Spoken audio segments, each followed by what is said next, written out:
எல்லோருக்கும் வணக்கம். நான் கிராண்ட்மா பேசுகிறேன். உதவி செய்கிறவங்களில் 2 விதமாக இருப்பாங்க. சில பேர் உதவி செய்வாங்க, பெரிய பெரிய உதவி செய்வாங்க. ஏழை பசங்களுக்கு ஃபீஸ் கட்டுவாங்க. இருதய அறுவை சிகிச்சைன்னா அதுக்கு உதவி பண்ணுவாங்க. இந்த மாதிரி லட்சக்கணக்கில் உதவி செய்கிறவங்கலாம் இருக்காங்க. ஆனால் வெளியில் சொல்லிக்க மாட்டாங்க. வெளியில் யாருக்குமே தெரியாது.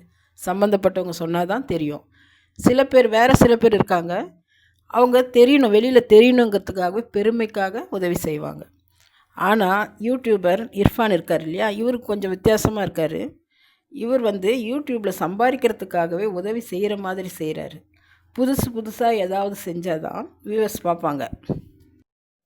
போட்டதே போட்டால் யாரும் பார்க்க மாட்டாங்க. புதுசாக எதுனா போட்டால் தான் பார்ப்பாங்க. அதனால் அவர் இந்த வாரம் என்ன செய்கிறாரு, ஏழைகளுக்கு உதவி செய்கிறேன்னு ஒரு புடவை, ஒரு லுங்கி 100 ரூபாய் கவரில் போட்டு 100 பேருக்கு கொடுக்க போகிறதா சொல்லி கொடுக்குறாரு.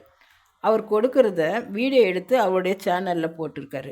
அவர் செலவு செய்தது மொத்தமே 20,000 ரூபாய் தான் இருக்கும். இந்த வீடியோவில் இவர் செலவு செய்ததை விட அதிகமான பணம் கிடைக்கும். இவருடைய லாபத்திற்காக ஏழைகளுக்கு உதவி செய்வதாக சொல்லி அவர்களை அசிங்கப்படுத்தியிருக்காரு இர்ஃபான். உதவி செய்கிறவங்க காரில் உட்காந்துக்கிட்டு தான் உதவி செய்வாங்களாம். அதுலேயே அவருடைய பணக்கார திமிர் தெரியுது. அந்த கவரை கொடுக்கும்போது சில பேர் வாங்கிறதுக்காக வராங்க. காருக்குள்ளே கையை விட்டு கேட்குறாங்க.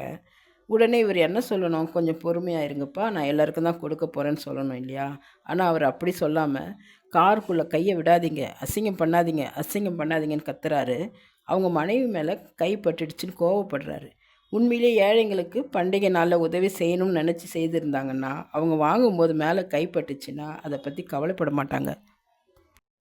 இர்ஃபான் உதவி செய்யும் மனப்பான்மையோடு உதவி செய்யலை.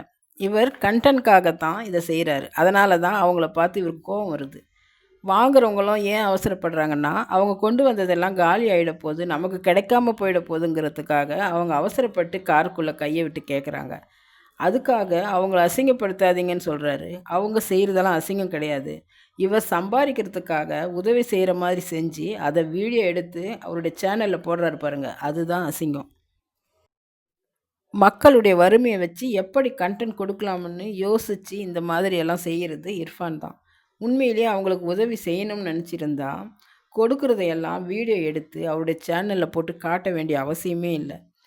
அந்த ஏழைங்களை வச்சு தான் இவர் சம்பாதிக்கிறாரு. இதில் வேற இவரும் ஒரு மனைவியும் அவங்கள பற்றி பேசி நக்கல் பண்ணி சிரிக்கிறாங்க. உதவி செய்கிறதுக்கு பணக்காரர்களாக தான் இருக்கணும்னு அவசியம் கிடையாது. நிறைய பேர் அவங்களால முடிஞ்ச உதவிகளை செய்கிறாங்க. நடுத்தர குடும்பத்தில் இருக்கிறவங்க கூட அவங்க வீட்டில் யாருக்காவது பிறந்த நாள் வந்தால் அனாதை ஆசிரமத்திற்கு போய் ஒரு வேளை சாப்பாடு, வடை, பாயாசம், ஸ்வீட்டோடு போடுறாங்க.